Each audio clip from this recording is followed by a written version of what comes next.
Wearing masks inside businesses will no longer be required for most people soon as the statewide mandate expires at midnight tomorrow. Good evening. Thanks for joining us. I'm Marcella Lee. That mandate was initially supposed to end back in January, but was extended another month. Even though it's ending, masks will still be required for people who are unvaccinated and everyone in certain settings. This comes after the state just announced mask wearing will continue in schools. CBS 8's Shannon Handy has more on that, as well as reaction from local businesses. Shannon? Based on that mandate, you'll still have to wear masks inside gyms, salons, and other indoor settings. But first thing Wednesday, they're not required. And businesses we heard from say they can't wait to get back to normal. For the most part, everybody is super excited. At the 24-hour fitness in Kearney Mesa, General Manager Steve Snook says both his staff and members are gearing up for Wednesday, when those vaccinated will no longer be required to wear masks inside. Our team members are going to be able to see more smiling faces, more excitement.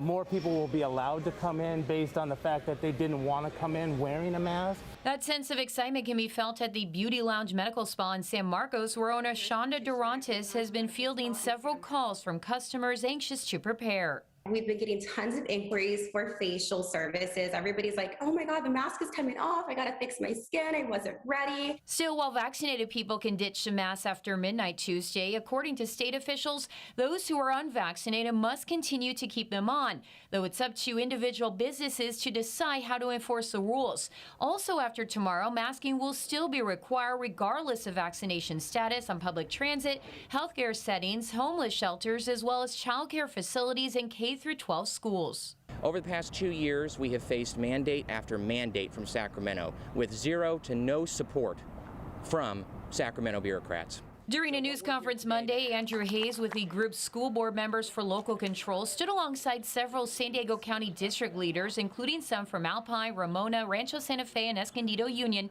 calling on Governor Newsom to allow for local control when it comes to implementing mask protocols for students and staff. No more one-size-fits-all policies. Let school districts have local control to ensure that we're able to provide a quality education for our students. Governor Newsom says he is working on an endemic plan for schools, the details of which could be released later this week. For now, though, the mask requirement will remain. Though during a briefing this afternoon, the state's Health and Human Services Agency Secretary Dr. Mark Galley said the state will reassess in 2 weeks on February 28th. And coming up new tonight at 6 o'clock, more on what state officials had to say at this afternoon's briefing.